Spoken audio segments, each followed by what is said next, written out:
All right.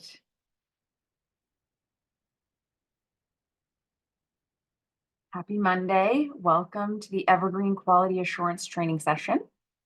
Pretty sure everybody on this call is familiar with me, but just in case, my name is Leslie Miska, and I'm the Office of Aging and Disability Services Information Services Manager, and I will be leading today's training session. Next slide, please, Miranda.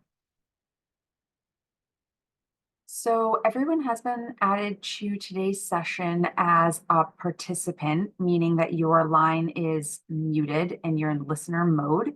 However, I do want to be able to answer questions that people have. So please take a minute and find the Q&A icon on your Zoom window menu and open up that Q&A window so that throughout my presentation, you can type questions into the Q&A. I'll try to keep my eye on it, and if I'm able to, I will respond to relevant questions as we go along.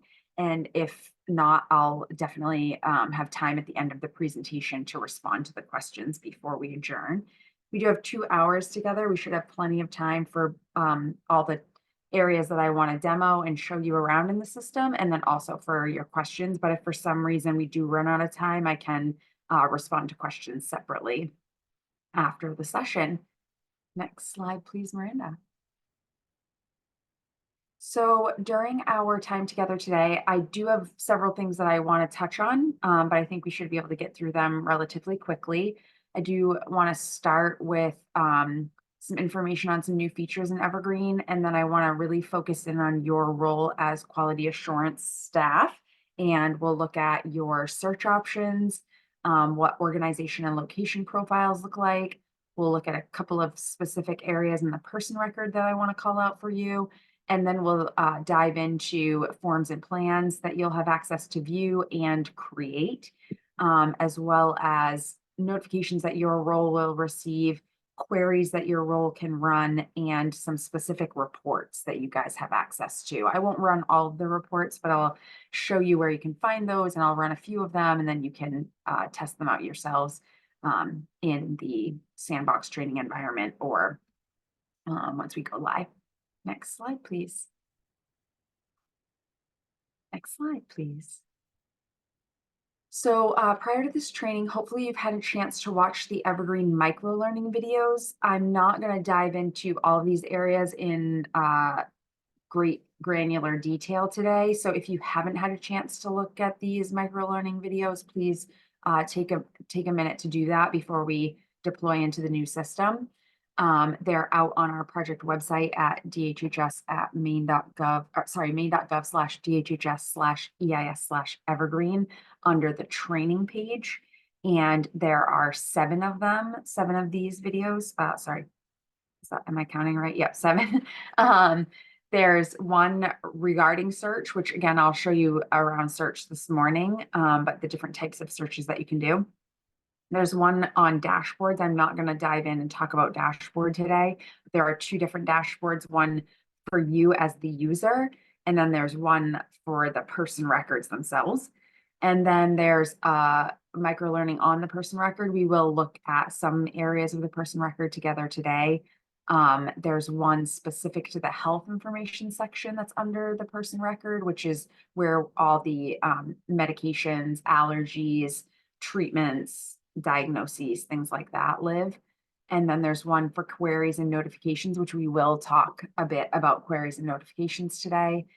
Those are tools that will help you organize your work and identify outstanding action items that you need to take in the system. And then there's one for progress notes, which we won't cover much on progress notes today, if anything at all. And then one on attachments, documents that you can upload to the person record in the system. So again, definitely, if you haven't had a chance to review those, make sure that you do. You can rewatch them as many times as you want. They're super short little videos, but they give you the basics that you need to know about those common areas of the system. Next slide, please, Miranda.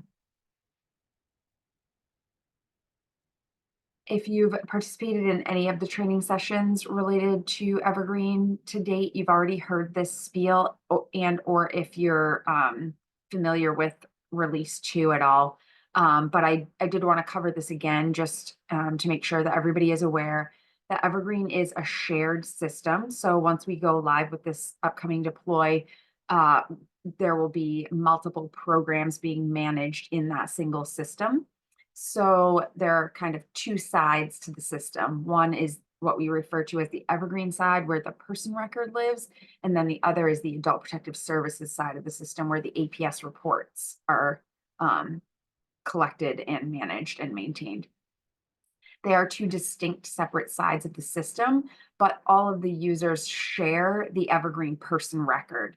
So what that means is once we go live with release 3, some of the existing users, the Adult Protective Services Program users, public guardianship conservatorship representatives, APS supervisors, investigators, caseworkers, court workers, intake, they'll all have access to the Evergreen person record, just like those of you that are coming in from EIS, and are managing the developmental disabilities and brain injury um, programs. So what that means is that there's a single Evergreen person record that may have a public guardianship conservatorship form linked to it, an open public guardianship conservatorship form linked to it, might have Adult Protective Services records linked to it.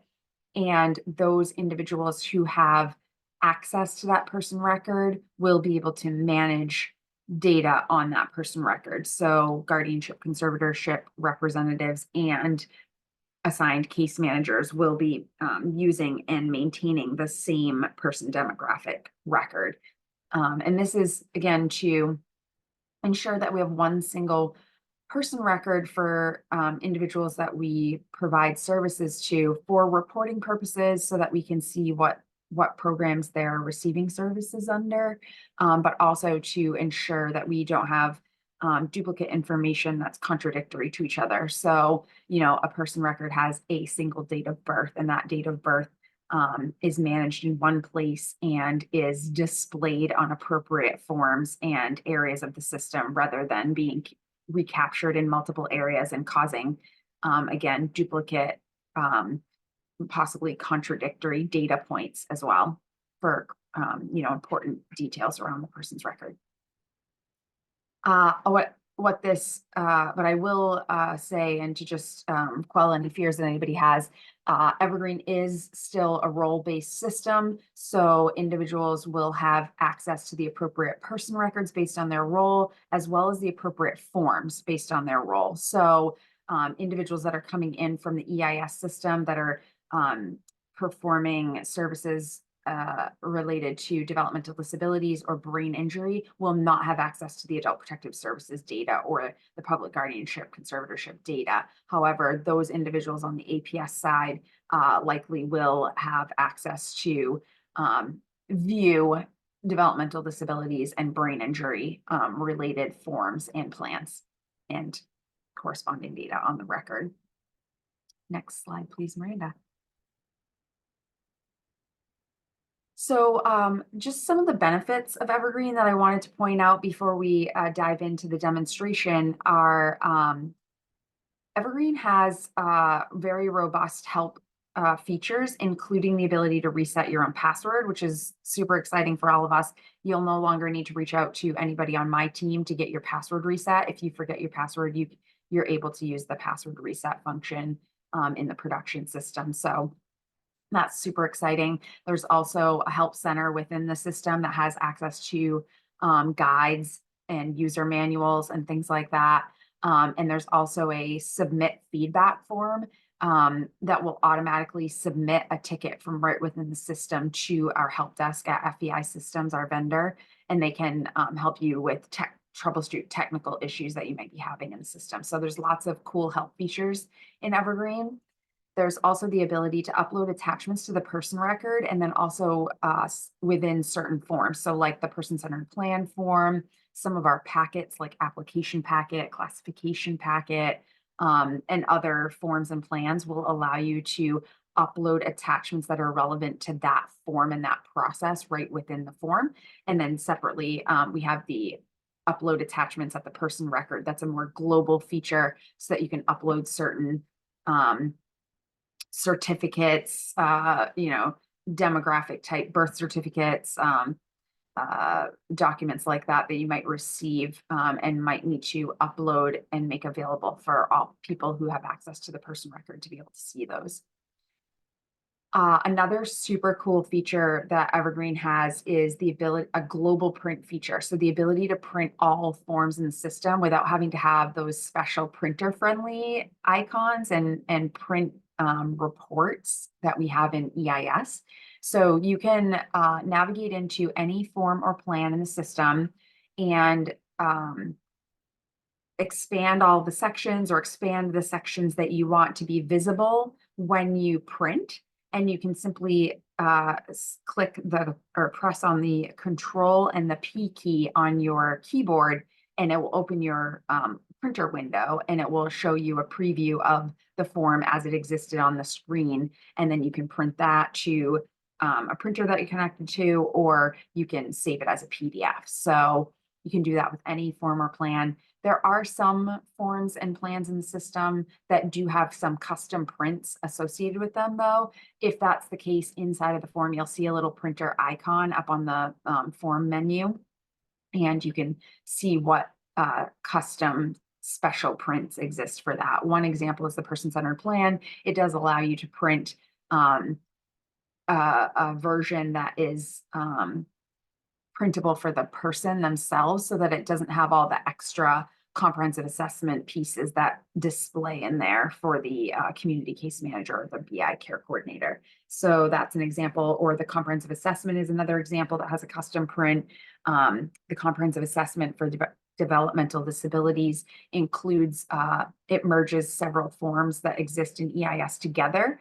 So one of the forms that's in there is the BMS 99. And so within the comprehensive assessment, there's a custom print that allows you to print just the BMS 99 questions and answers, so that you can see that more easily and or use that for some of the same purposes that we use it for today.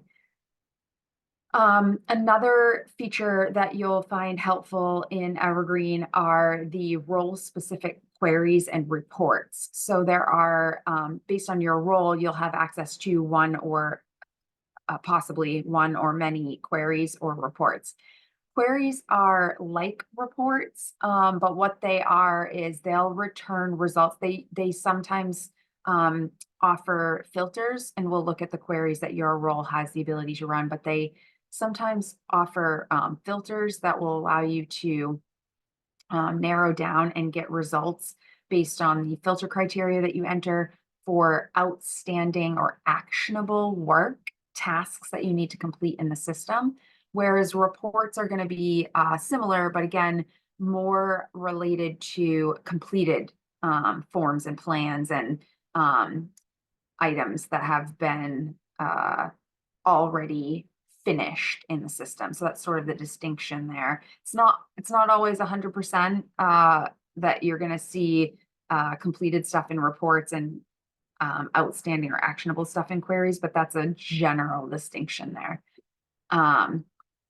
Also, super cool is that when we create person records or new organization location records in Evergreen, we have the ability to link them to existing MIMS records. This will allow us to draw in certain information on organization records like their NPI, NPI+3 if it's a location, address information, contacts, things like that. And on a person record, it allows us to draw in their A number, date of birth, social security number if that exists on their MIMS record. It will keep that person record linked up to the MIMS record, and same for the organization locations. And as things change on that record, they'll automatically display in Evergreen for you. So for example, if a MIMS address record changed for an organization or a location, that record would update to show you the revised address.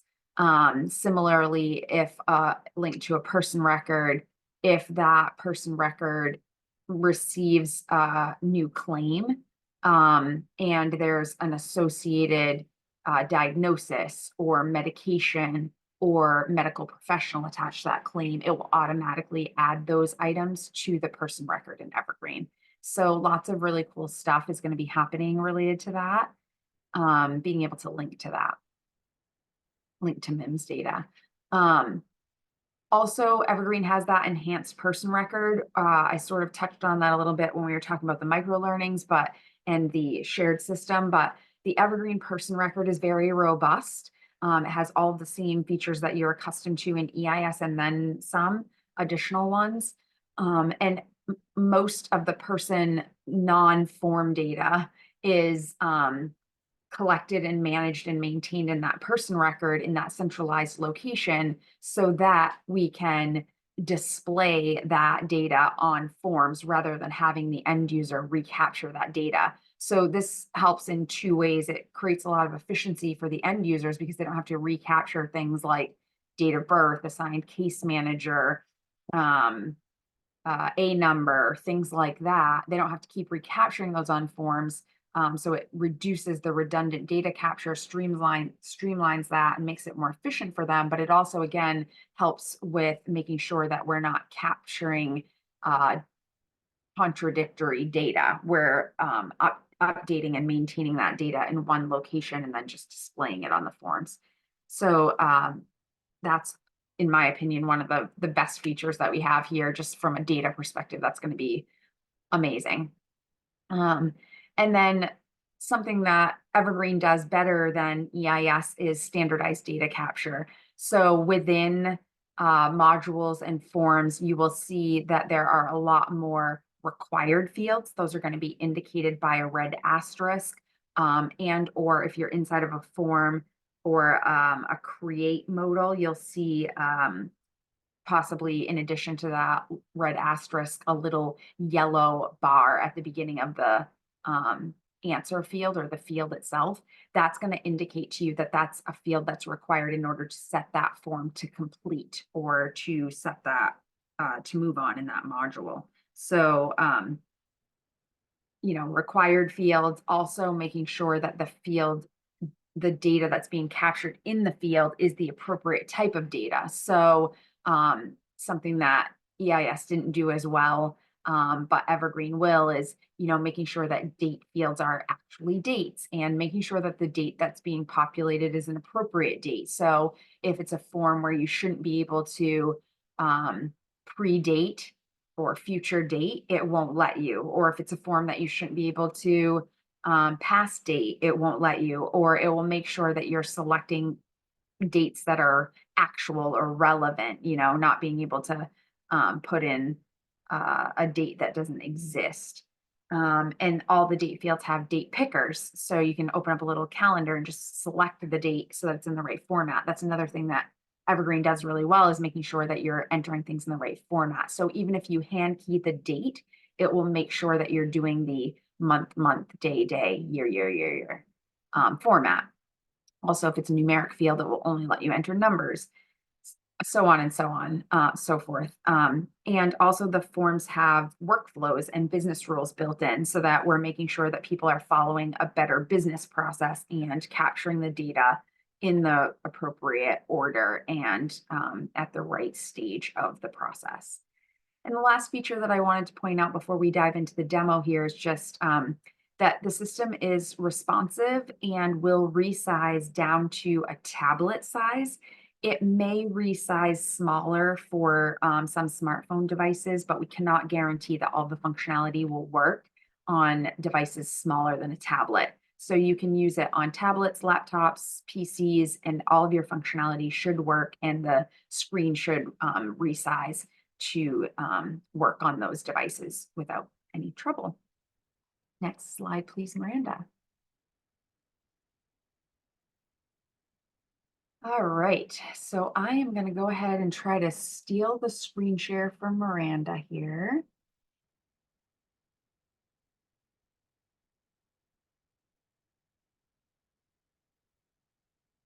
And I am going to try to get us logged in, and I am going to be logging into our test environment, so please bear with me. It may be a little bit slow. We may run into some issues because it is the test environment. I did try to check some things out yesterday to make sure that things were working pretty well here, but you never know with a test environment. lots of people in there messing around all the time.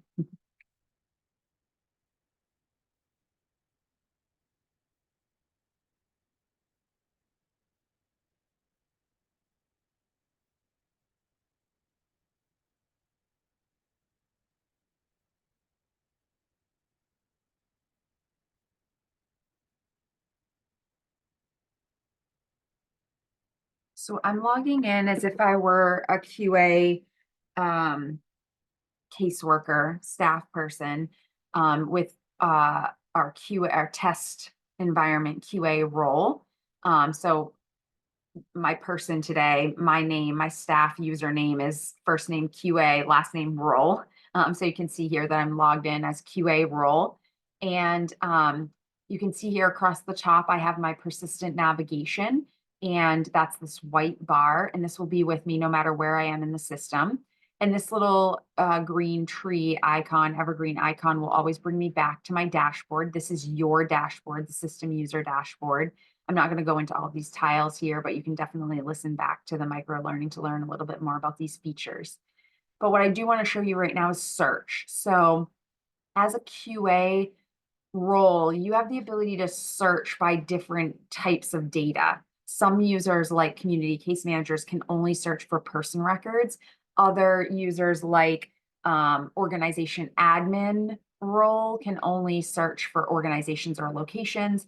You, as a QA role, can search for person, staff members, or system users, locations, and organizations. So organizations are like the top level agency or the base location in EIS.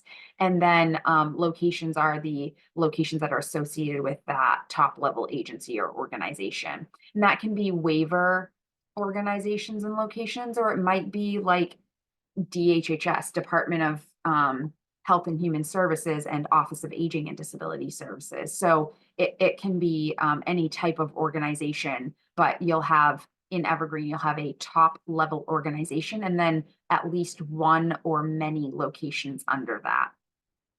So I'm just going to show you quickly a person search. That's what it defaults to, is a person search. So this is going to search person records or clients that we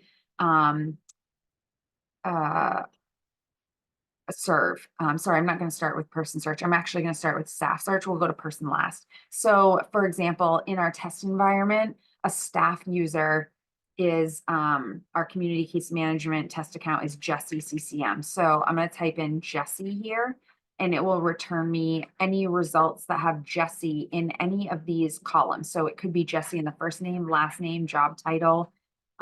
It wouldn't be in phone number because there's no alpha characters or yeah, alpha characters in there. It could be Jesse in the organization name or the supervisor name. So it's searching all of the columns that you see here, and it will work like a, I just want to see if I have multiple supervisor. So there's lots of them that have supervisor in there. So if we, it will work like an and. So if we do Dave and supervisor, it's only going to give me the records that include both of those keywords. So first name Dave and supervisors over here. And you can see supervisors here, here, and Dave is here. So that's why it gave me these two records. If you wanted to, you know, refine your search even more, like on specific fields, you can use this little advanced search icon, the magnifying glass with a plus sign in it. And you could say, I really want to see staff records with the first name Dave and the last name Jefferson.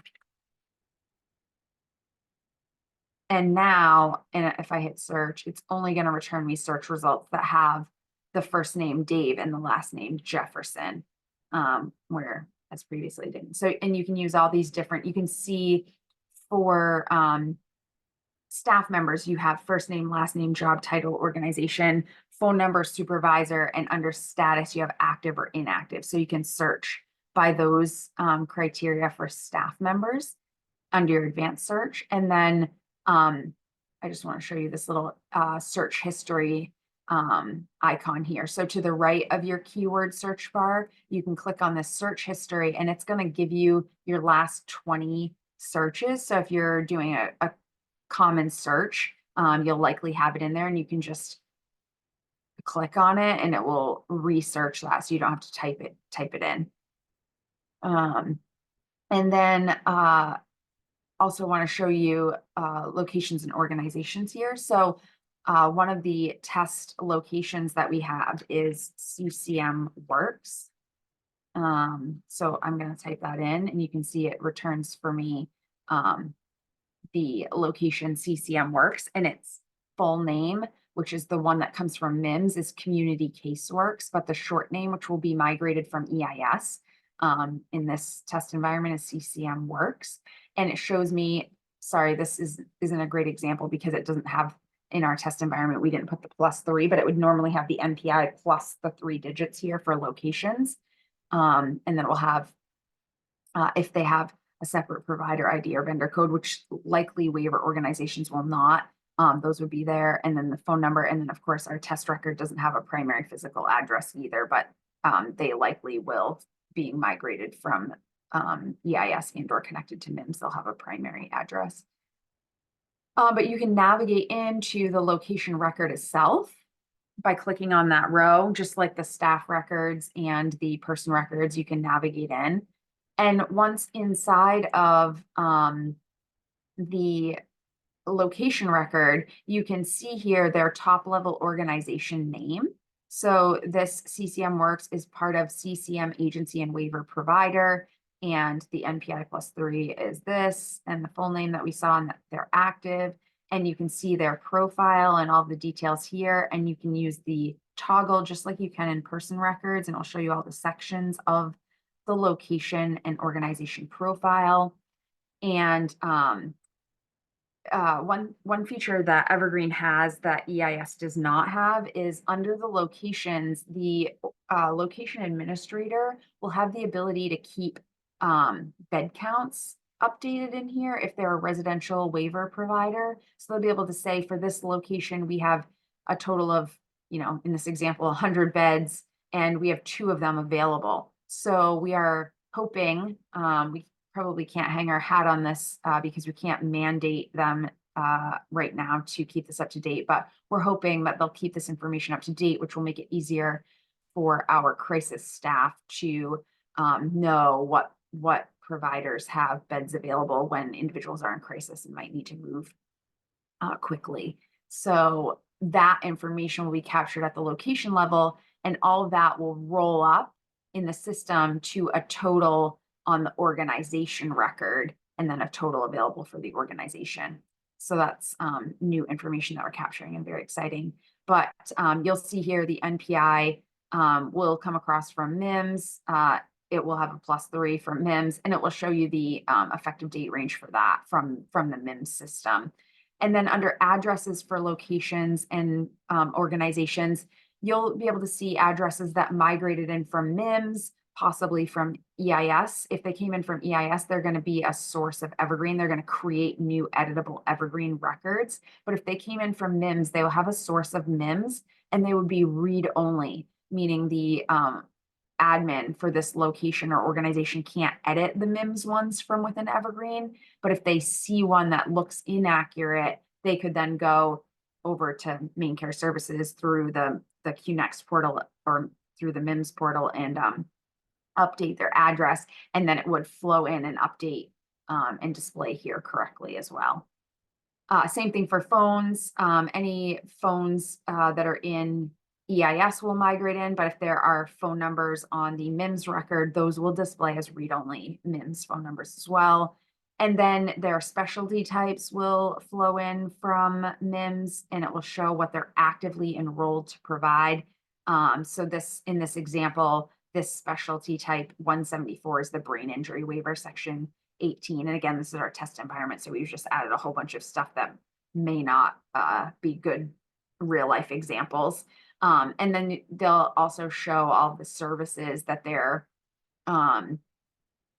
eligible to provide services for under there. And then here's your example of section 21 IID waiver, and all those services.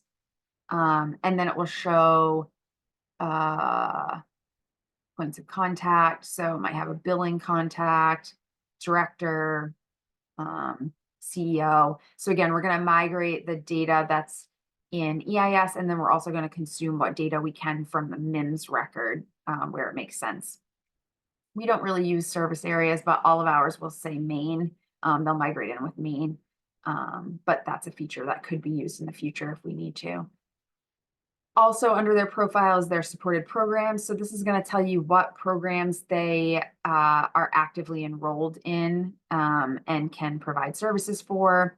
There's also, I guess your role in this test environment isn't set up to show that, but there is also the ability to see what user roles they might have. So community case manager, BI care coordinator, PA provider, reportable event provider. All of that stuff is going to migrate in from EIS based on their current staff and their staff's roles. But that can all be managed as well. And then at the form level, you can also, they can upload attachments that might be relevant for their location. So you don't have the ability to add them here, but you can view attachments that have been uploaded by them. So this might be a place for quality assurance if you need them to upload a release or a license or a certification or some sort of an agreement or contract or accreditation or a vendor packet, things like that. We can have them upload those directly to their specific location, and then we have the ability to view them by using this ellipses and view. And then it will let you view it in the screen here, or you should be able to download that as well right here. And then it will show up in your download history right there. And you can open it. So that's a really cool feature that we have, as well as forms. So some forms will be conducted in the context of a person location. The only one right now that we have is the service implementation plan form. So initially, when a provider is brand new and has not yet been selected to provide services by the person, they may be invited as part of the person-centered planning process to submit a service implementation plan, but they haven't actually been chosen as the provider yet. So they won't have an assignment to the person yet in the system. And so what will happen is the system will auto create their service implementation plan form, and that the system users for that location that have the specific SIP provider role, which happens to be called PCP data entry, which sounds a little strange, but we did the requirements many years ago, back when they were called PCP data entry role. But anyway, those users, system users that have that role and are assigned to this location would then have access to see the form here in this list page. It would show up as a record in a table here, and they'd be able to access it and fill it out and submit it. And then it would trigger a notification to the community case manager or assigned BI care coordinator to review that with the person. And then when the person approves that, they would go ahead and be able to add that provider to the person-centered plan on that waiver service. And then it would auto assign this location to that person record. So all of the staff that are associated with this location would then have the appropriate level of access to that person record. So some cool new features there. And the same thing at the organization level. So we can look at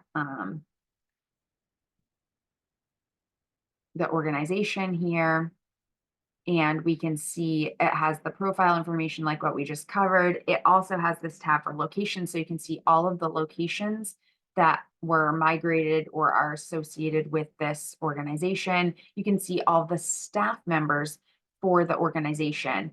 So for example, if you want to see Annie, she's one of the community case managers in this test environment. we can click this little caret here and we can see that her full name is Annie CCM. This is her username, her email address. Her supervisor is John CCM supervisor. And she's assigned to the location of Community Case Works as a community case manager. So you can see each staff person in here as well.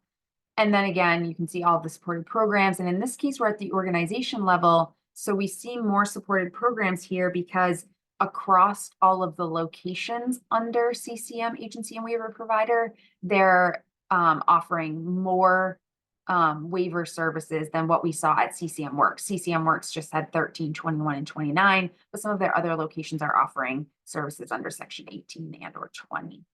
And then again, same thing, attachments can be done at the org level, and forms in the future may be done at the org level as well. But for right now, we just have the SIP forms, and those will be at the location level. So let me now show you a person search, and we'll log in here to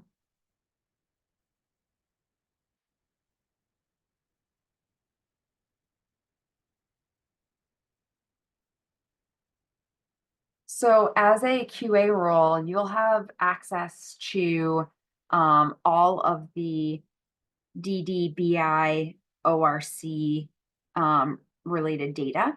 So when you do a search, it will search all person records that have one of those location assignments. So when we set up new persons in the system, my team will add one or more of those service population assignments appropriately. Or when the DD intake and eligibility staff create those persons, they'll do the same thing. So I'm going to use Leslie Test this morning. These are all my test records. They all start with Leslie as the first name. So that's the search results that we're getting here. Again, you can use advanced search for person records, and you have person ID, first name, last name, date of birth, phone number, social security, name, number, town that you can search on under that. And I should have showed you too, organizations and locations have their own set of advanced search criteria. Status, which is active or inactive, NPI, provider, vendor code for locations, and town, status, NPI, provider, vendor code for organizations. But so let's go into Leslie Test. All you do is click on the row for the record that you want to go into. Now we're inside of the context of a person record. So similar to EIS, you're going to have your person banner up here. This is going to stay with you while you're inside of the person record. If you navigate away from the person record to one of these modules that's available up here in your persistent navigation, this banner record will go away. If you do a new search and you navigate into a different person record, it will update with that person's information. Your primary navigation for the person is on the left-hand side over here, and these are all of your different areas that you can access inside of the person record. I do want to call out a few of these things. If you've been in any of the other trainings, you've seen some of this already, but I do want to call out some of the areas that I think will be helpful for the QA role. Similarly, they're helpful for the guardianship conservatorship role and the assigned case managers, but person summary is a great way to find the critical information on a person record. So this is going to work similar to EIS critical information, and it's going to have any critical alerts that are active on that person record. So like if one of the users has added a critical alert because the person is missing, or they have a severe allergy or something along those lines, you'd see those at the top here. And then under that, you'd see any critical information that exists on the person's record, including emergency contacts, powers of attorney. You'll see their crisis emergency level. You'll see any active alerts. So these are the non-critical ones, but anything that they might have as alerts on their record. So these could be safety alerts or environmental alerts. You'll see if they need an interpreter, and any of that information has been added to their record. You'll see their end of life orders, if they have any. If they're under public or private guardianship, you'll see that. So in this test record, we have an active private guardian on the person's contact list. So it's showing me that this person is under private guardianship full, and the private guardian's name is Mother Test, and her relationship is that she's the biological mother, and this is her phone number.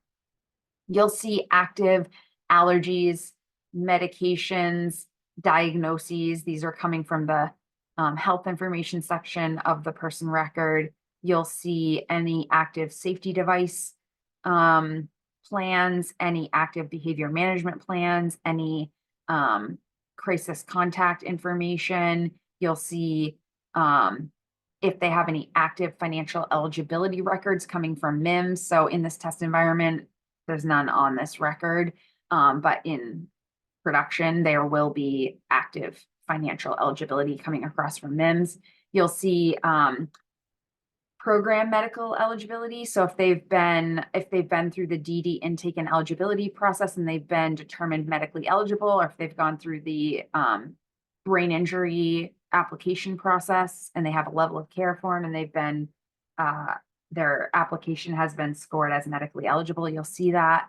If they're on the wait list for any of our waivers, you'll see that here. So it'll be under this program management section. So this test record is on the main care section 21 wait list right now. So you're seeing that because it says main care section 21 and it's showing that it's in progress.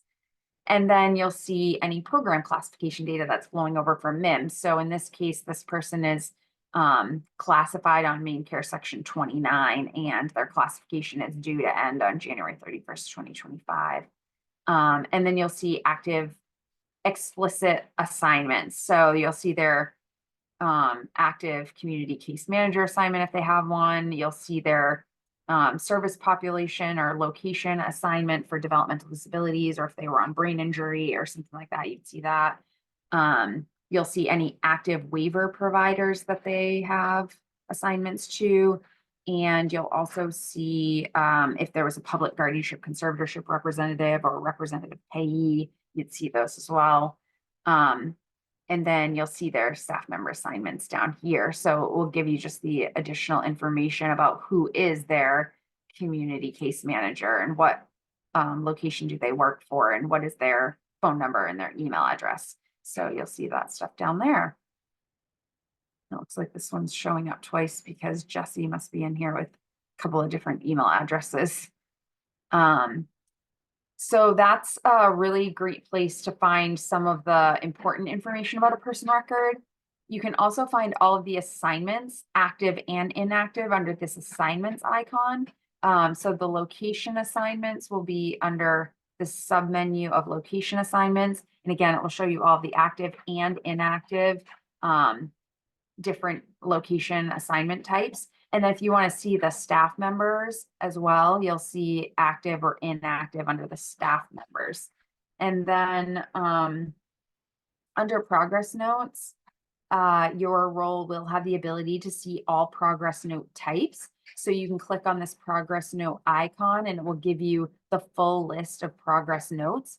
You can search by any of these columns with keywords. You can sort columns in these list type pages by the column header. So if you want all the same type of notes to be together here, you can see that crisis contact at the top, crisis residential, then general. But you can also use the little filter icon just to see if you want to see just the general notes. And then now it's taking me to just general notes. And then you can view any of these by clicking in and viewing, and you can print. Oh, sorry, nope, ignore that. You'll use the global print if you want to print any of these notes. And then I wanted to just show you in here to all forms as well. So the forms and plans are all found under this forms and plans icon. In Evergreen, prior authorizations are considered a form, so they live under forms and plans. There's not a separate module like in EIS. So progress notes are separate, but PAs are under forms and plans. When you click on forms and plans, you're on what's called the all forms list page. you're going to get all forms for this person record, active, inactive, all different form types. You can again search by keywords here if you want to try to narrow down from this page. You can use the sorts as well to get all of them grouped together. You can do it by status, active, inactive, created by, however you want to search in this all forms list page. But again, you can use this filter icon if you're specifically looking for person-centered plans, for example, and it will bring you right to the person-centered plan custom list page. Oftentimes, these custom list pages will have additional columns of data, which will make it a little bit easier for you to search. A good example of that is prior authorizations. If you look here on the all forms list page at prior authorizations,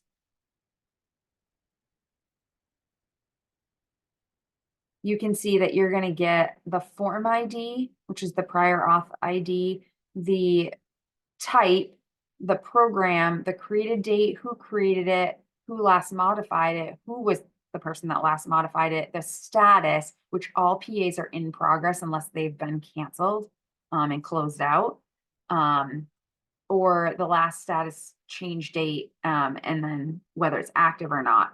So you're not getting a lot of information like what prior service is this that was authorized. So if you go to the prior authorization custom list page, I can find it here. You get way more columns of data here, which makes it much easier to find things. So that your search keyword search bar here is now going to search on columns that were not available in the other list page. It will search on PA number, provider, NPI +3, service name, procedure code. So you can now filter down using your keyword search or your advanced search in here to find a specific PA that you might be looking for. So much easier to find things on the custom list page. Same thing with reportable events. I know you guys do a lot with reportable events. Your reportable event custom list page is going to give you your incident categories. Those are not going to be back on your all forms list page. You're not going to be able to sort by those or search by those. So it's definitely beneficial to come and use your filter icon and come to the custom list page. From here, while we're on the reportable events, I'll just open this up. I did do separate training sessions on reportable events itself, and there's recordings out there, so I'm not going to go through this form again today. But just quickly, you can see here all of the sections. You can use the expand all. All forms work like this. You can use the expand all. You can use your little toggle to quickly get to specific section of the form. Your provider follow-up is available here. You can see if it's been started. It would show you all the sections. If not, it's going to look like this. The provider follow-up can be added. You can see all these sections of the provider follow-up here. But let's go back to create. I'm going to go back to the all forms list page. So from the all forms list page, you'll have a plus new form button. You'll also have that available if you go to a custom list page. So you can use it from either location, and you can create as a QA user, you can create missing person forms, reportable event and provider follow-up forms, and the QA reportable event review form.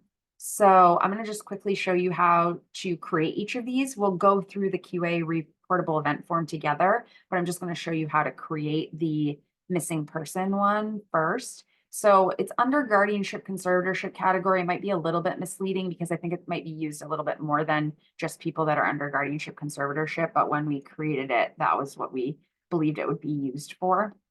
So you'll select form of guardianship conservatorship and then form of lost or missing person. You're in your role, you may never have to create one of these. So this is a great example. You may never have to create one of these, but I just wanted to, you do have the ability to do that. There's lots of user roles that have the ability to create these. So this is telling me, I tried to create one and it's telling me you can't create one because there's already one in the workflow status of in progress or pending disposition. So that's making sure that we don't duplicate something that already exists. So if I go over here to lost or missing person, I can see all the lost or missing person records that are in the system for this person. And I can see that there's one here that's in progress, and I can open that up and show you what the form fields look like here. So this form, and like many forms in the system, this form actually displays a bunch of data. So all of this data is being displayed from the person record itself. So it's showing me that there's a private guardian, her name is Mother Test, her relationship is biological mother. This came in from her person profile, her date of birth, that she lives alone. Her address is a private residence, and this is her address. There were no safety alerts on her record, which is why there's just a couple of little dashes there. These are her active diagnoses, medications. So it's really cool because I didn't have to type all that in when I created this form, and you won't either as a user. But these are the fields that do need to be filled by the person that's creating the form. So there's a date that the person was discovered missing, a date when they were last seen. You can put an approximate on that by checking it. Last known location, type of risk. I can actually open this up and show you some of these drop downs as well. So type of risk is a multi-select. So you can select one or many of these, including none if there are no risks. Level of functioning, and there's lots of ghost text in here that tells you what needs to go or should go in these text fields. Circumstances of the current situation, relevant history. Anywhere in the system where you see ghost text or guiding text, you should also see a light bulb icon. That is because once you start typing in here, your ghost text goes away, and we wanted you to still be able to see what was in there so that if you forgot what other information you might need to put in there, you can still access that. You can see here this field is required. It's got the little red asterisk, and these ones are required as well because they have the little exclamation mark in the circle. These are going to be required. This one is required in order to save this modal, this red asterisk. This one is not. I can answer just the ones with the red asterisks in this little edit modal, and then I can come back and make sure that I populate these ones with the exclamation marks before I try to set this to complete. Who has been notified? You can select one or many or none. Some fields are optional. They don't have either a red asterisks or the little exclamation mark. These are all required in order to submit actions that that have been taken to locate the person, planned actions that are going to be taken, and then additional details. And then once I save this, the system will automatically add my name and the date timestamp for when that section was completed. And then once I do that, actually, maybe I should just do this really quickly so you can see how this works.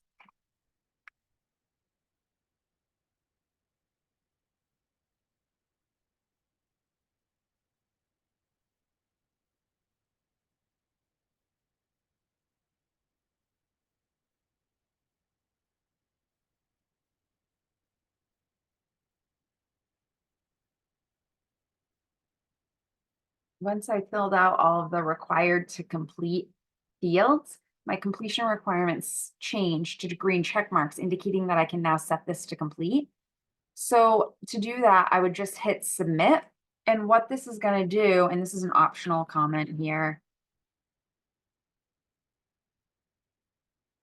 what this is going to do is it's now going to set this into a complete status or pending disposition, and it's going to send out notifications to the appropriate roles that should be notified when somebody has gone lost or is lost or has gone missing.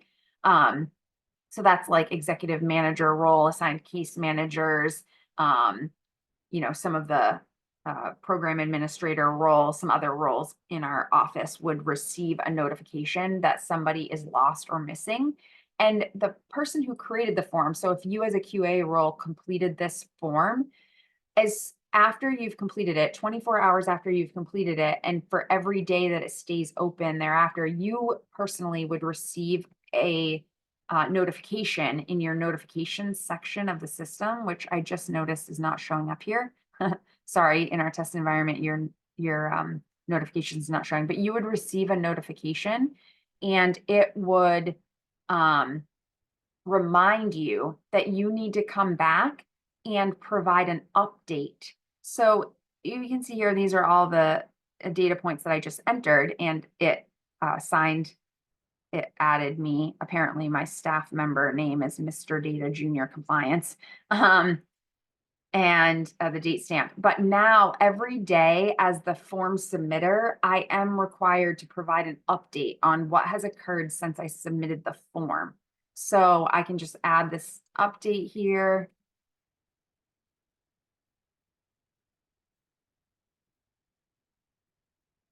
And save that. And then that update will also trigger a notification to all those same assigned individuals. And I can do this every day until the person is found. And the system will remind me every day to do this until the person is found. Then once the person's found, I can come in here as the form submitter or creator and add the disposition. So we're going to say this person was found today at 8 a.m. because the system will not let me put a future time in. And then I can put in details. And if there's any additional details, that's optional. And I can save that. Oh, I think it's because my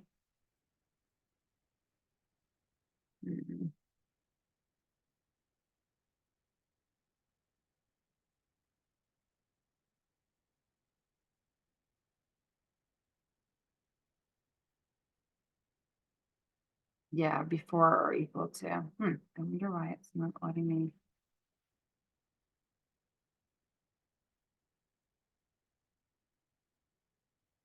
It's something to do with the create date. Well, test environment. Anyway, it would let you put this disposition in, save that, and then you'd be able to set this form to complete, and then it will no longer notify you that you need to keep submitting the daily updates. So that is lost or missing person. Also, as QA role, you have the ability to create reportable events and provider follow-ups. Again, not sure how often you'll actually create them. I think you're doing more analysis, but you do have the ability to create a reportable event form. That's under the form category of incident reporting and the form reportable event. And again, I'm not going to go through this whole form today, but these are all the sections. Again, you can quick scroll to them. Depending on the categories that you select, it will give you additional supplemental questions. You can add a provider follow-up here that can be completed and submitted at the same time as the reportable event or after the reportable event has been set to complete. It has its own workflow here. So you can open it and start it, but not set that one to complete. And you can set this one to complete. They're independent of each other, but linked together here. And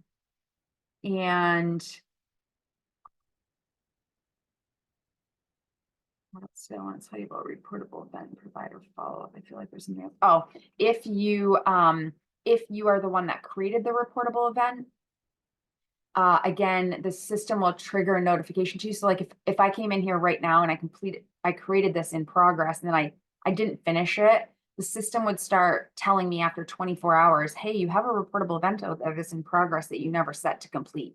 So any reportable event creator will get that. And then like, for example, if it was a community case manager or a BI care coordinator that came in and created their reportable event, but didn't set it to complete, and after 24 hours, the system notified them, it would also notify their supervisor so that they're both getting notifications every day that it sits there in an in progress status. So they should come back and set that to complete, like finish it and set it to complete, or they may have created it in error.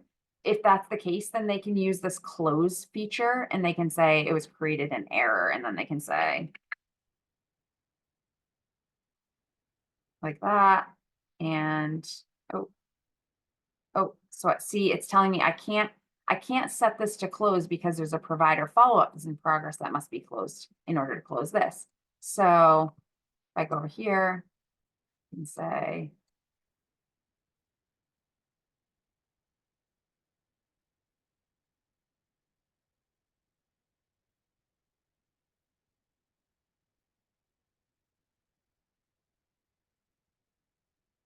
and now this reportable event is set to close because it was created an error, and it will show up on our forms and plans reportable event custom as closed. So you'll have all the different statuses here: in progress, closed, completed. Acknowledged is another new feature with reportable events. So once a reportable event has been submitted in the system or set to completed in the system, it will trigger a notification to several roles. So every time a reportable event is completed in the system, you as a QA role will receive a notification that a new reportable event has been completed in the system. Along with you, Crisis will receive that, the assigned case manager and the assigned supervisor, case manager, supervisor, or care coordinator. You'll all receive a notification that the reportable event has been completed. And the assigned case manager or BI care coordinator has the responsibility to review that reportable event, and they will come in and review that reportable event and then set that to acknowledged. They'll use the confirm workflow. That will indicate to you as QA that the case manager has reviewed that. They will also start receiving notifications one business day after that reportable event has been set to complete. They'll start receiving notifications saying, hey, you need to acknowledge your reportable event, and their supervisor will also receive that so that we make sure that that gets in. I see that Steph has her hand out. Steph, I think I might get to your question. So I'm gonna, if it's okay with you, I'm gonna keep going. And if you still have your question, I think you're gonna ask how you get that information exported for your review. So I'm going to get to that. If that wasn't your question, feel free to type into the Q&A what your question is, and I'll try to get to it. As QA, one of your primary roles is going to be reviewing reportable events, and you're currently reviewing reportable events. The way that you can search for reportable events, onesie, twosies in here, but the better way for you to review reportable events is to go up here to the reports section of the system. And there's a report called all completed reportable events. You can navigate in here and you can filter however you'd like on the reportable events. You can see the ones that were closed. So again, closed is going to be created an error. You can see all the ones that have been acknowledged by the case manager. You can see the ones that have been set to completed but are not yet acknowledged, which means that they were completed, but the case manager has not gone in and done their task of reviewing and confirming it. Or you can see the ones that are sitting out there in progress. Somebody started them, but has not set them to complete yet. For the purposes of this demo, I'm just gonna show you all of them. So I'm gonna leave it defaults to all of them. And I'm gonna go back and do like a full year and a month worth, just so you can see. But it defaults to a 1 month date range for the month that you're currently in. So whenever you get your filters set, you can hit preview, and this is going to give you a full list of all of the completed reportable events from January 1st, 2023 to January 31st, 2024. I put in a future date. It's only the 29th, but and you can navigate right from here.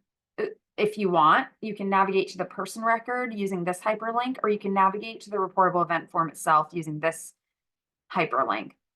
I would recommend, and again, it's totally up to you how you want to do this. I would recommend exporting this as like an Excel document, and then you can sort and filter and disseminate and share, or however you want to organize your work. And then you can use that Excel spreadsheet, which I pulled one ahead of time just because it takes a minute for it to download and open up and everything. Then you can use this to go back and do like a person search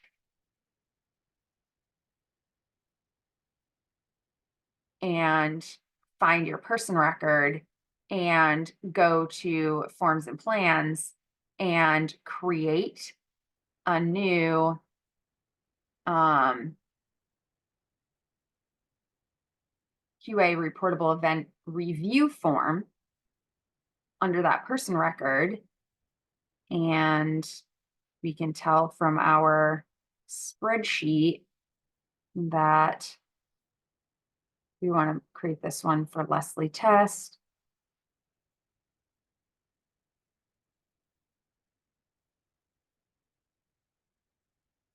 And you'll be able to tell in this test environment, I just say DD eligible, but I would be classified under, well, we can just pretend that I'm under section 13. So if it says DD eligible, that means I'm under section 13, but normally you'd be reviewing and looking at like 21, 29, 18, et cetera. So you pick your program, it creates your form.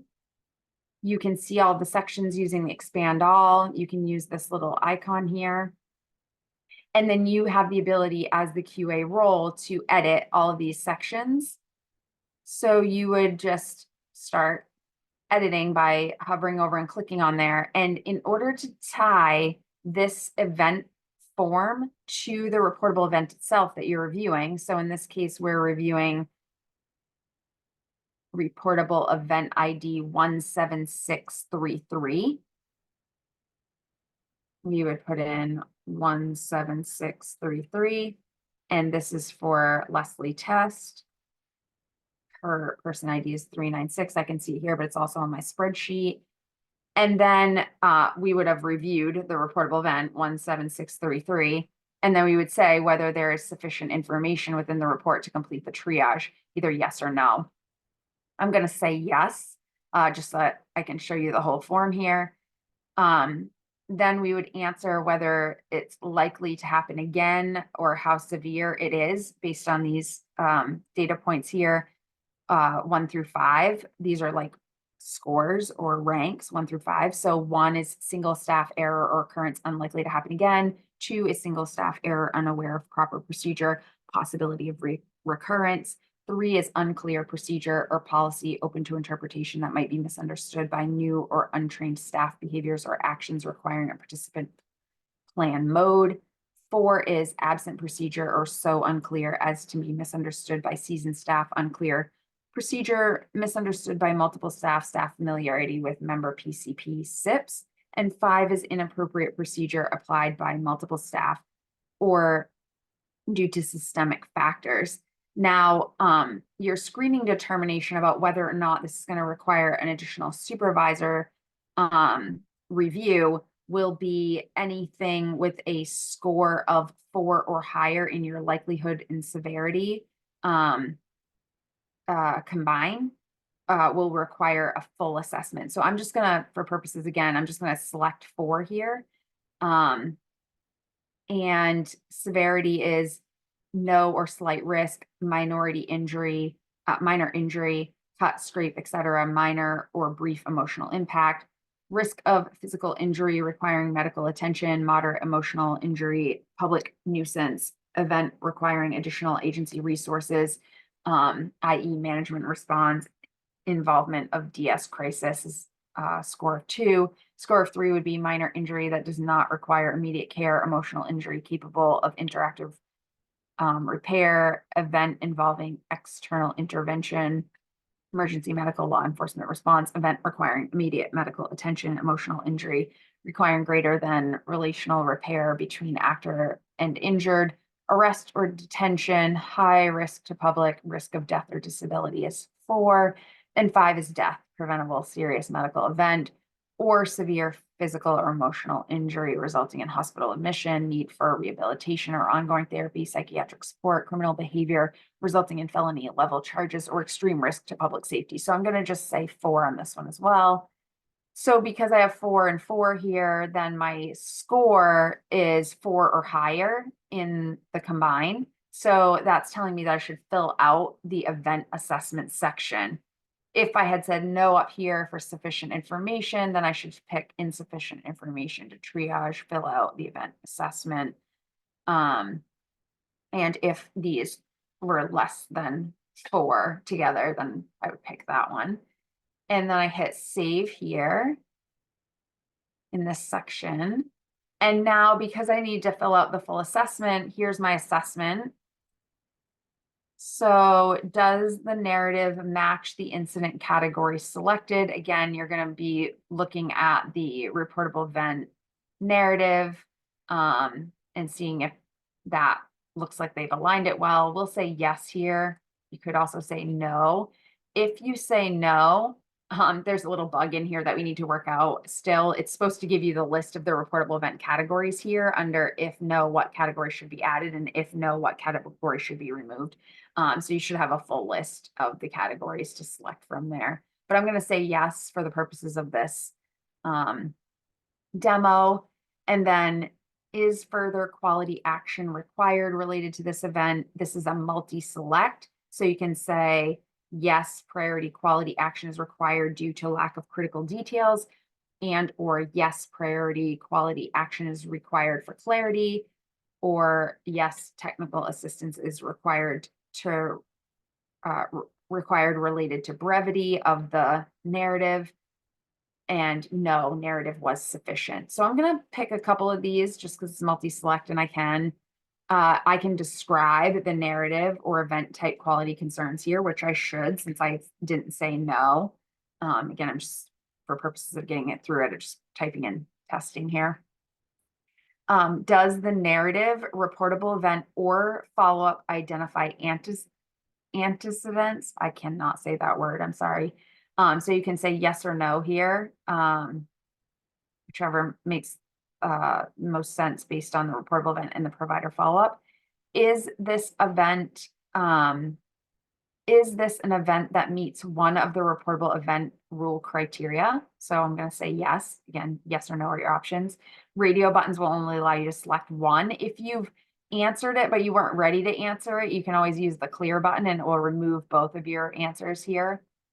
Was the reporter responsible for person at the time of event? Was the event a med error? I didn't look at this reportable event. I totally should have, but was this incident reported as a result of awaiting an approved plan? If so, you can choose yes within provider agency control, or yes outside of provider agency control, or no. I'm just going to say no.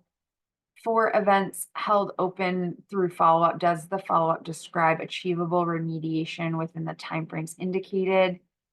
Is the remediation complete at event assessment closure?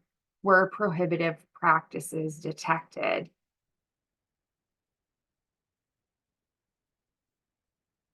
Then under that assessment section, you have a contact section. This is also a bug in the system right here. This should be a multi-add list. Right now, it's just showing you the one set of fields, but we'll get that updated so that you can add multiple contacts. But when you add a contact, you'd be able to put the contact date, the method of the contact, email, fax, phone, on-site review, ODES records, virtual video meeting, review, remote documentation review, contact type of either contact, staff member, person, or other. And then the fields here. Again, this is another bug. This should allow you, I think, to draw from contacts on the person record, assign staff members. If you say person, I think it should pre-fill with the person's information. And then if you said other, you could fill these fields here. So let's just do that and say, and then depending on what you've selected here, you can provide this additional information if it's relevant. If it's a service provider, the program manager, agency, case manager. If you select other, you'll usually get an other text field that you need to type in. You can also do a role. If you had done person, the role would be self if you selected something else. it could be one of these other ones. And then there's a summary for the contact. This is where you put the information about what was discussed with the contact or as part of the contact, or what was done as part of the contact. And again, in production, you'll be able to add multiples of those.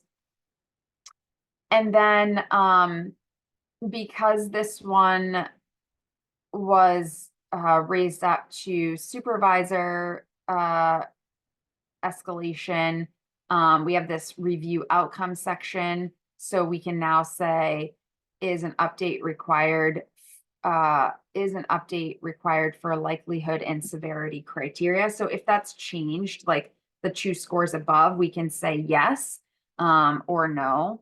So if we say yes, it's going to ask us to give the new post-assessment likelihood and post-assessment severity. If we said no, it will just leave it, and then we'd be able to choose our combined score. Sorry, this is not filled out by the supervisor. This will be filled out by the QA person themselves after they've completed the assessment. So, again, you can say yes or no. I'll say yes here, and we can say 3, combined score 3.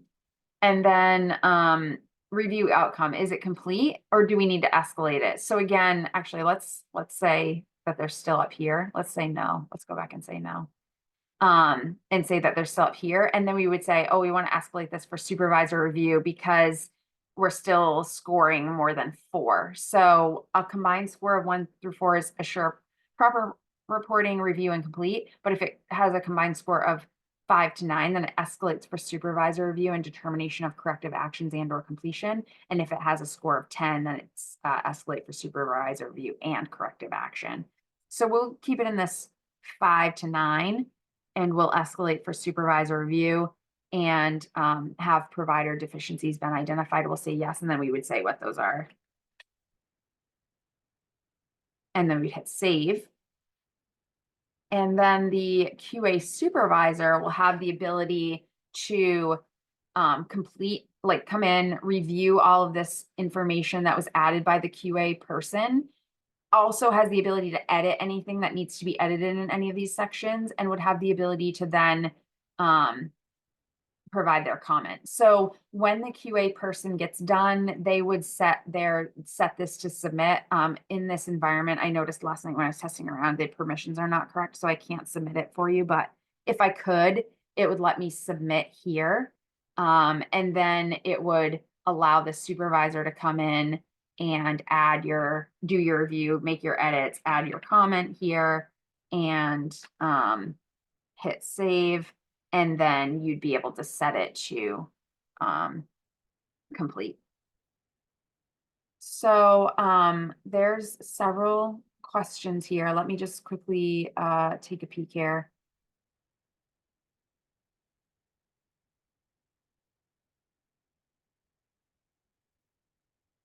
Let me just. Steph was trying to share some information with people, so I just put a little FYI and answered on that. So she was saying, for folks following along at home, this is what we sorted into minor and major review. It follows the event management guidance we have posted to the events management page.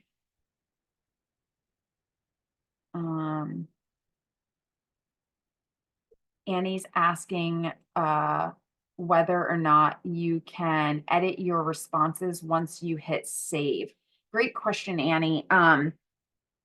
You can, yes. When you're in progress and you've opened up one of these edit modals and you've hit save, you can edit anytime while the status is still in progress. Once you set it to complete, it will allow the supervisor to populate the supervisor escalation section, but they will also be able to edit it at that point. Your role will not be able to edit it at that point, I don't believe. But I can definitely take that back and find out for sure for you whether your role would still be able to edit after you set to complete. but definitely the supervisor would be able to, and anytime while the form is still in progress, you would be able to.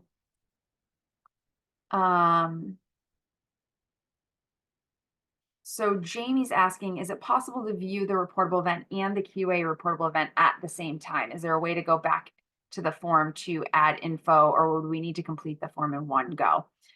Great question, Jamie. So you can definitely save this, like any time you open up the edit mode, like right now, I haven't submitted this, but this is saved. All the stuff that I entered here, because I hit save in the edit modal, it's saved. So if I go back to the forms here, you can see that it's here and it's in progress. So you can toggle back and forth between the forms on in the forms and plans area. If you need to go back to your reportable event and review your reportable event, you can go into it. Pretend this is the one, and you can like view the reportable event, and then you can go back to your all forms list page, and you can go back into your QA reportable event review form, and you can add more information. So you can toggle back and forth that way. You can also potentially open a second browser window and have both your QA form open and your reportable event form open on the other one. I can't promise that that won't cause some hiccups in the system, because I think the system doesn't like having multiple browsers open and having you logged into multiple browsers. So you might experience some weirdness if you do that, but I think it will work for you. Or your other option is you can go to your reportable event form first and expand all of your sections of your reportable event form and use your Control P button. And it will, in a second here, show me, this one's not filled out, but if it was filled out, it would have all my answers here. And then you could save that as a PDF and then open that PDF and have it open while you're in your QA form. You do have some information, not much, because you don't have like your descriptions and stuff, but you do have some information in your reportable event report that we pulled. So you have your person's name, their date of birth, their main care number, the Evergreen form ID, the report title, incident start date, end date, location, frequency of occurrence, categories, who created it, the reporter details, the current state, so whether it was acknowledged or completed, and then who put it there. So it's not much in your report here, but you do have a little bit of information in your report, and then you could also have your PDF open up beside there. That's probably what I would do, but again, totally up to you. You have lots of options there. Annie's asking, once the supervisor, let me get back there just in case we need to look at anything in that. Once the supervisor does their review, how do we assign the reportable event for a major review, and where does the caseworker document that work? Great question, Annie. So there's no this is the only QA form that we're going live with the deploy for. So I think your like corrective action, your current corrective action process and SharePoint forms will remain intact. So you'll follow whatever existing process you have for assigning QA follow-up or corrective action processes. Steph, I hope I didn't misspeak there, but I think that's the correct answer. I'm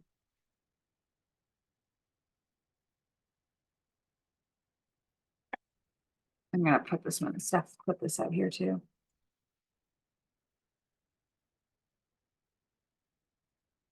So Steph said, we've left the policy open to allow workers or supervisors to do the initial review, but the design here definitely favors workers directly reviewing, then escalating. So just so you know, that these first few sections do not have to be filled out by a worker. They can be filled out by a supervisor, but we did create it so that the worker could do those pieces and then the supervisor could do the escalation point, but it can be done by both roles.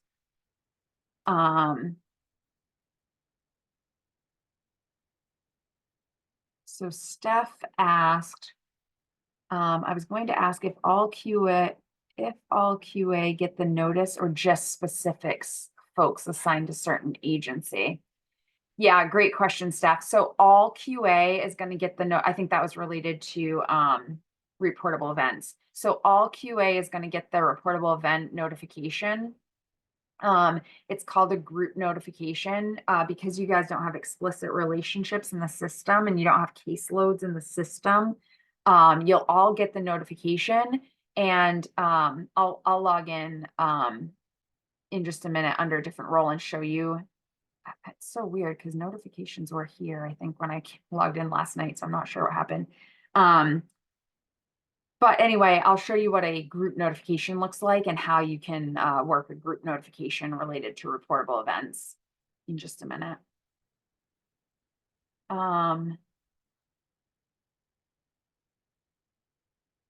This might be a similar question. Anna's asking, will we be able to assign people to a client preference list like EIS so we have quick access to people we're keeping track of? You don't have a caseload in Evergreen, but you can run different queries and reports to pull your work that you're actively working on. So we'll look at queries here in a minute. But that will give you some idea of what sort of outstanding and actionable stuff you can look at. And you also have your different reports. We'll look at all the different reports that you have as well. But you don't have explicit relationships or like a caseload, but you can do like your person search, and it will queue up all of your persons in your search history or your organizations or your locations, and it will save up to 20 there that you can just rerun for ease of use. And Anna also asks, is Tableau going to pull reportable event data from Evergreen? Yes, once we go live, the Tableau data will come from Evergreen reportable event data. And Deb asks, can you run reports for more than 1 month at a time, quarterly or longer? Yes, Deb, you can, like for that all completed reportable events, you can put whatever date range you want in here, and it will return results based on your date range. It just defaults to the current month. So like in my example, I went back to 2023 and I did 13 months worth. So you can do 2023, January 1st. So you can see I have 11 months there. And then when I hit preview, it's going to give me 11 months worth. Steph is saying, I'm hoping that maybe it can be sorted by provider so folks can just go in and screen events per their assigned agencies. We don't screen by client, we assign by agency. Just concerned. Yeah, Steph. Okay, we can certainly make an edit to the all completed reportable events to include the reporter agency. Oh, it is here, reporter location. Yep, it's there. So you'll want to sort this report by reporter location. This is our test environment, so it doesn't have very many in here, but you can sort and disseminate work based on reporter location, or each person can pull it themselves and just filter on their locations and then work them that way.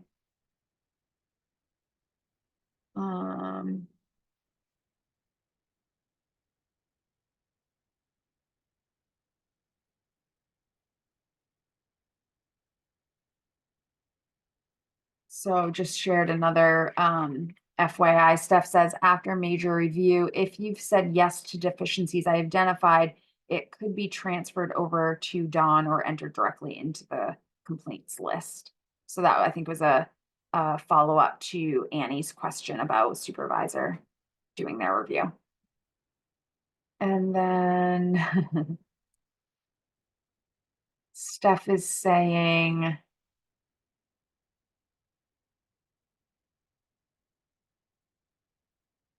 We will look at whether we can do a routine query for events with deficiencies identified to export, import into SharePoint in bulk.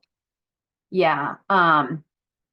So yeah, right now we've structured the QA report form in such a way that we can hopefully do an Evergreen report, like an export of the QA data form, QA reportable event review form data that can be uploaded into SharePoint to keep the environment synced up. We haven't gotten that far, but that is something that we will work on and should be able to do so that you guys can keep that deficiency information so it doesn't have to be manually retyped over there.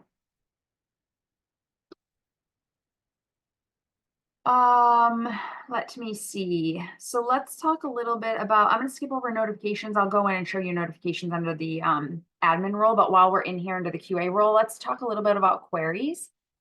So again, queries are a way for you to view things that are sort of in progress or outstanding typically. In the QA role, you have several queries that you can run. There's the reportable events that are in progress. Again, these are reportable events that somebody created in the system but has not yet completed. You have a person-centered plan query, a comprehensive assessment query, lost or missing persons. Again, these are going to be for, you can view all of the lost or missing person forms under these, but this is a way for you to see if you've created one and didn't finish it, or you have one that you created and you haven't found the person yet, and so you need to add updates to.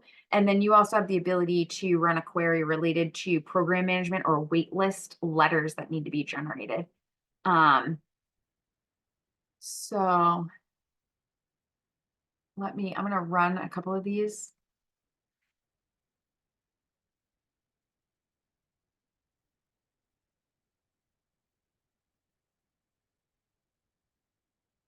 Let's run the reportable event in progress one. So when you click on the reportable event in progress, you can see here my filter criteria over here. This one's just got a filter for created by, and it defaults to me. So if I leave it as it defaulted and I run it, it's only going to give me reportable event forms that I created and have not yet submitted. So as a QA person, you're likely, I mean, you can make use of that, but you're likely going to want to see all of the reportable events that are out there that people haven't completed. So you can just delete that default and hit run, and it will show you all of the reportable event forms that are in the system that have not yet been submitted. They're in progress. So right now in our test environment, we have 298 of those.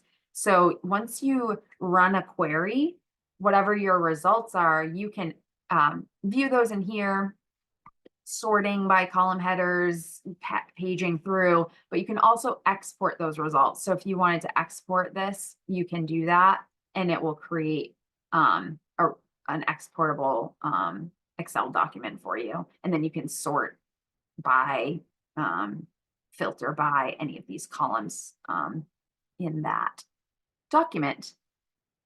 And then let's look at lost or missing person. So actually, I can just run all of them for you. There's not that many. So for person-centered plan, oh, we don't have any. Yeah, we do. You can just, there's no filters. You can just run that, and it's going to give you all of the person-centered plans in the system. And it's going to give you this set of data here, and it's going to tell you what status they're in and what assigned case management agency and who their assigned case manager is and whether they're active or not. So right now in our test environment, we have 1,249 of these. You can export that and again, sort, slice, dice by all the data that you see here. Same thing for comprehensive assessments.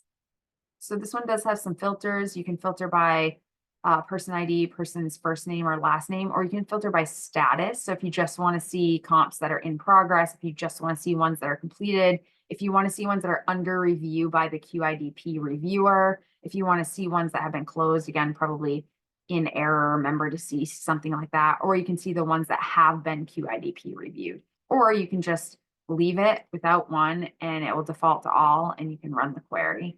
So this is going to give you back DD comprehensive assessment data. Again, all of these different columns you can export to Excel and slice and dice however you'd like.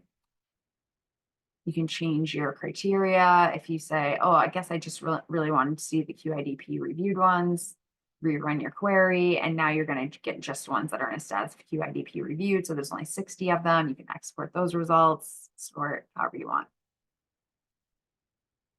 So lost or missing person, same thing here. So because as a QA role, you can view all lost and missing person forms and you have the ability to create them, it's going to default to ones that you created that you have not submitted and have not yet completed.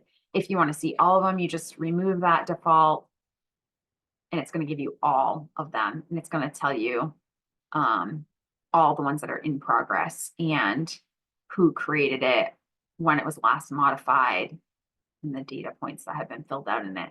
If you want to see the ones that have been created and submitted or completed, you can run this query. There's no filter criteria, but it will give you all of them that are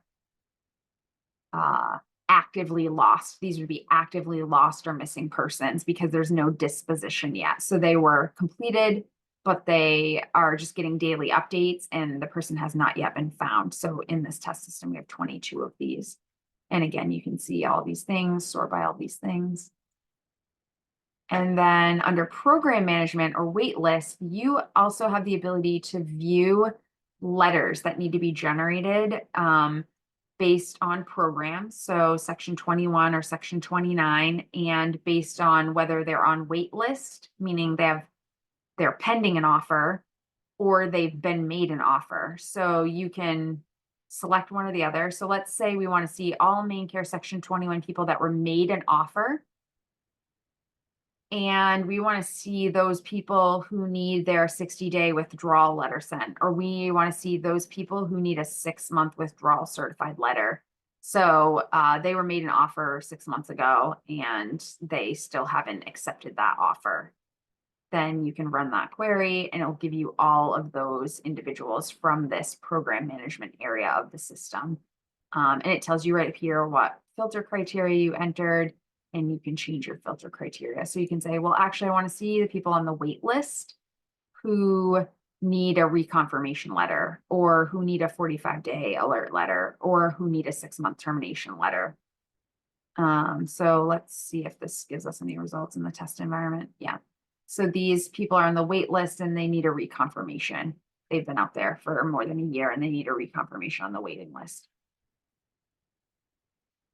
And then, so that's all the queries that you have under your role. And then under reports, you have lots of reports that you can run. I showed you the all completed reportable events because I think that's going to be one that you're going to use a lot. You also have an all person progress notes report. Again, this is going to default to the month that you're in. It's going to default to all note types. But let's say you just want to see general note and you want to see the description as well. So you uncheck that. And then it's going to give you, when you do the preview, it's going to give you all the general notes. So you can see that we have the category over here, general note. And it's going to give you some columns of data up here on the summary: person identifier, name, title, activity date, date added, staff member, location, description, contact type, hours, minutes, units. But if you click into the hyperlink for the category, this is going to give you additional columns of data. It's going to give you all the ones that you saw up there. Plus, if you scroll to the right, it's going to give you whether it was a billable contact, the activity type, and the collateral contact, if it was a collateral contact. And again, you can export these as Excel, PDF, Word. So that can be really useful to you in your role. Pete is asking, can Lisa or I provide some sort of crosswalk pertaining to which data sets we are using to migrate to Evergreen? The reason I ask is you mentioned, I think, CEO information, which I don't believe is an EIS. Is there another data source migrating into Evergreen, like information from Gainwell? Yeah, great question, Pete. So we are going to be providing some data crosswalks for you guys. We can certainly try, I'm not sure we'll have time before we go live, but we can certainly try to provide as well the data, like a list of data that's coming from MIMS or Gainwell. That will be helpful for you guys. Oftentimes you're going to be able to tell whether it came from there, like under the location or organization or even the person record, like if it's an address or a phone number, because it will say source of MIMS. But there are data points that might not indicate source of MIMS, like when we create a person record, it is going to consume from MIMS or Gainwell. It's going to consume the date of birth, social security number, a number. That's going to come in from MIMS when we create that person record, but it's going to come in as an editable field, and we're going to be able to maintain that in Evergreen. So it won't say source of MIMS because it's an editable record, whereas like address records will say source of MIMS. So we'll definitely be trying to provide some of those data crosswalks, specific mostly to your EIS data and your form data and some of those specific fields prior to deploy. But for whatever we are unable to get to prior to deploy, we will continue to try to work on providing some of that documentation post deploy for you. Or if you have specific questions, once you get in there, you can certainly reach out and we'll answer those the best that we can.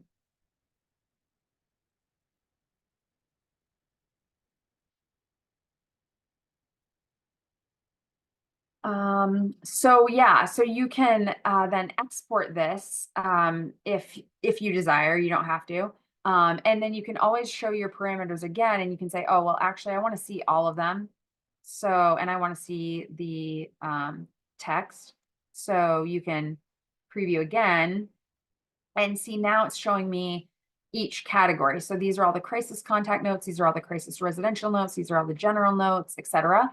And same deal here. You're going to see the limited set up here. You could export from here if you wanted to, or you could click into each one of these to get the additional custom data from that. So like for crisis notes, it has different custom fields. It has presenting concern, presenting response, plan meetings, placements, waiver services, enhanced level of services, other services, additional crisis services. It has like a ton of extra custom questions for the crisis contact.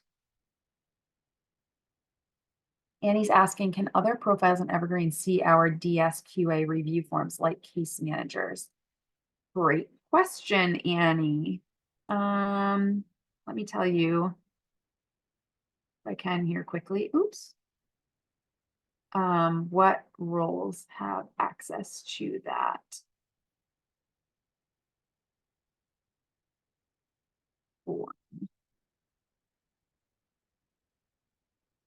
Oh, actually, I'm not gonna be able to tell in here. I will get back to you on that, Annie. I'm sorry, I don't know right offhand. I think it's just gonna be you guys. I think we were just opening it up to QA and QA supervisor, but I do want to confirm that what roles we were adding that to. So additional reports that you have include, I'm gonna actually sort this by. So you also have this to-do report. You have a separate no audit report. This is the one that's going to be given to case management billing so that they can run their notes from that. It's got less data than your all progress notes. But if you wanted to see that, that's there. IST reports, annual PCP. So you also have access to these. They're all under this category CMS KPI. So there's 8 of these. They were built specifically for my CMS certification process and related to outcomes for this system that CMS wants to evaluate. But we built them in such a way that they would be helpful to QA and data and compliance staff as well, related to like performance measures and stuff like that. So you can review PCPs, that annual PCPs and the reassessments. And you can do like a specific date range. I'm actually going to do a big date range because I don't know what we have for data in here.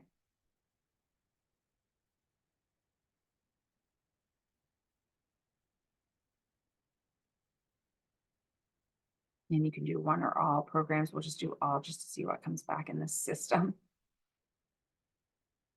And these will kind of give you like a lot of them will give you like a summary up here. And so it will say number of care plans that are due for reassessment, 131, number of care plans that have been reassessed 16, percentage of reassessments completed 12%. That's because this is a test environment. We create a lot and we don't complete them.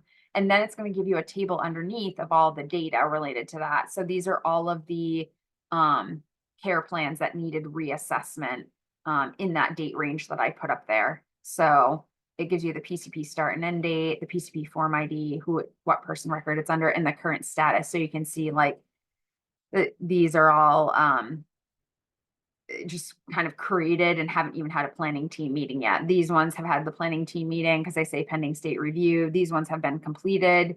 If they say plan completed, and then these ones have gone through their state review, but we're still requiring provider selection before they can be completed. So again, you can export that. You can page through to view the data in here. You can see who the assigned staff is.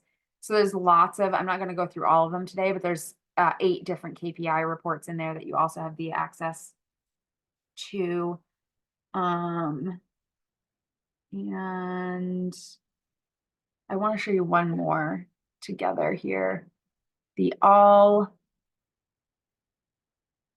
reportable event totals. That's the other one I want to show you. So this one, so you have the all completed reportable events, but this one here will allow you to see the emergency restraints or rights violations that meet the crisis team criteria. So for needing an IST and the crisis team criteria. So you can select either emergency restraint or rights violation. I'll do rights violation. You can pick end date of the data that you're looking at. And you can say, do you want the 14-day or the 365-day? And then you can say, do you want the 3 reportable events or the 6 reportable events? So rights violations, 6 within 365. And then you can hit preview. Oh, of course, I pick one that doesn't have any data in the system. Let's do restraints. I think that one has data. So there are 6. There are 6 reportable events for Mariah Brown. That's a person in here with emergency restraint within the 1-year period. And then you can click on this little hyperlink and it will drill in here and it'll show you the 6 reportable events. And then you can actually see the restraint information related to them. So they're all for Mariah. All of this information will be the same because they're all for Mariah. These are the different reportable event form ID form IDs. Oh, sorry, these ones, 969 and 970. And then these are the incident categories. So they were all emergency restraint. This was the discovery date on them, the incident start date on them, the type of restraint. And then you can see single restraint, 8 to 810, 9 to 910. So this is actually all from the same reportable event form. No, interesting. And then you can see that there was no injury to the person or staff, and these were all personal holding. Looks like they're different reportable event forms, but interesting that they were all on the same day. Again, test environment, weird data. But so anyway, you'll have the ability to kind of run some of these in the training sandbox environment. I think some of you also have the early access to this environment, so you can come run these. But I do have a couple more questions. James asking, is there an easy way to track which reportable events have a QA review form connected to them or completed? Great question, Jamie. Currently, no, but we can work with Jason post-deploy to create a QA reportable event review report for you so that you can monitor that. And then Shalise asks, will QA caseworkers get a specific access to practice in the sandbox aside from the one that we have now that everyone else has? Yeah, unfortunately in the training sandbox environment, you're going to get the one that was assigned to you, which probably gives you a lot more access than you'll have it has different access than what you'll have in the production environment. We might be able to work to get you guys access to this test environment if you don't already have access. I think it might be just Steph and the supervisors that have access to this test environment, but we can, I can work with Udaya to see if we can get you guys all set up. I think you're a small enough group that we should be able to do that. And Anna says, so we have access to every region's QA review forms. Yes. Yeah, you'll be able to see all the QA review forms, regardless of what district you do QA for. Okay, so notifications. I think Jean said if I log out and log back in, I might be able to see notifications under this role. Give me just a second.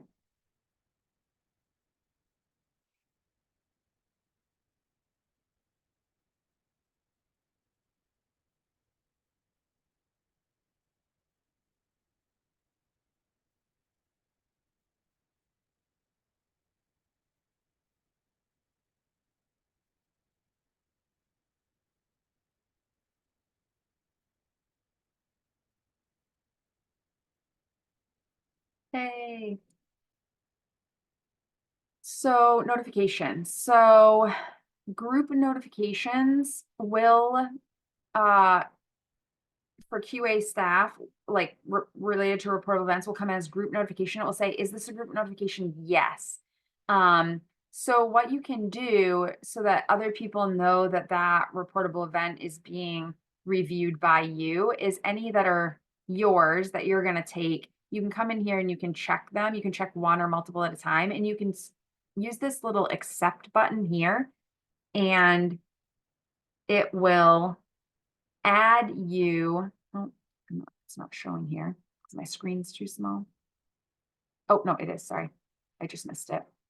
It will add you to this column of accepted by. So it would put your name there. So other staff would know that this is when you're already working, and they can just archive that one for their purposes or ignore it or however they want to handle that.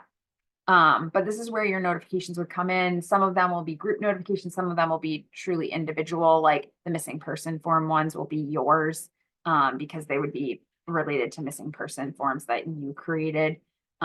Whereas reportable event completed ones would be for everybody. They're going to come in bolded. Once you've navigated to it and viewed it and come back here, it will be unbolded. You can archive them if you want them to move away from your view. If you've navigated to it and back and it's unbolded, but you haven't taken care of it yet, and you want to make sure that you don't forget, you can, this will say mark as unread if it's unbolded, and you can mark it as unread and it will rebold it. You can navigate from notifications directly into the form that the notification is related to and do a review from there. And then you can go back to notifications. In the test environment, the bolding and unbolding is not working right now. But it would have been unbolded because I had navigated to it. You can do keyword searches. You can do that same thing in queries. So when you run a query, you can navigate directly to the form from queries back to queries. You do have to rerun your queries again in order to, if you navigate back to them. But you do have that ability as well. I am going to stop the screen share and give it back to Miranda because we do only have a couple minutes left together.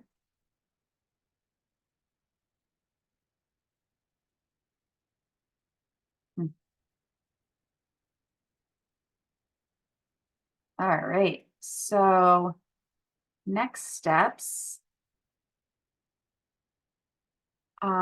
We are still working with our vendor to determine our exact revised release 3 deploy date, but we do hope to make that notification very soon. So keep your eyes out for the emails related to that. In the meantime, you do have access to the sandbox training environment. It does have that different role, though. I think you probably have like a case manager role, so you can see all that stuff. So I will work with Udaya and Nancy to see if we can get you guys set up in the test environment. I believe all the supervisors already have access and staff and maybe a couple of other people already have access to the environment I was just demoing in. But we'll try to get the rest of you set up this week if possible. In the meantime, you can also go out to our website, rewatch those informational webinars, any of the recorded trainings that are out there. So even if it wasn't a training that was specific for you, all of the recordings out on our website are available to all people. So you should be able to, whether you were a registrant or not, you can review any of those that you're interested in. We have these recordings and slide decks that we will be making available. Because this session was by invite only, it will not be posted to the project website. We'll be creating a folder in the Codes Common Drive, and I'll be sharing that out with the staff that were invited by these invite only. And you'll be able to go to this to those recordings later this week. And you can also get FAQs on our project website. We're also still working to revise that based on our training sessions. You can continue to tie up loose ends in EIS. So if you have reportable events, progress notes, anything that you created that's in an in-progress status, go ahead and get those tied up so that they migrate over. They're going to migrate over in the completed state, those two forms will. And then there are 4 1-hour Q&A sessions scheduled in early February. So next week, I think Monday, Wednesday, Friday, and the following Monday or something like that. They're 1-hour sessions. They're going to be led by our vendor FEI Systems, but I will be on those, and they truly are just open forum Q&A sessions. So you can come with whatever questions you still have after hearing some of these trainings and playing around in the training environment, and bring whatever questions you have before the deploy. And as always, you can email questions at any time to evergreen.dhhs@maine.gov. That is our project email box, and will continue to be monitored post-deploy as one of the support avenues. And we will be also sharing some information about a post-deploy support plan and how you can get support around different things, where you can request data, where you can ask for business process or policy related questions, and where you can get technical help and that kind of stuff. So that notification will be coming in the next couple of weeks, but keep your eye out for that as well. And we'll be sharing that before we go live. Next slide, please. So I was able to answer the questions that came in through the Q&A throughout the presentation, and we are at time. But if you think of any additional questions, please don't hesitate to email us at evergreen.dhhs@maine.gov. Miranda was kind enough to put into the chat the link to our training page with all the recorded videos and our email address. So feel free to grab those if you haven't already. And I just really want to say thank you guys so much for joining this morning, participating, asking some great questions. And look forward to getting you guys into Evergreen and supporting you in the new system. Everybody have a great day and a great week.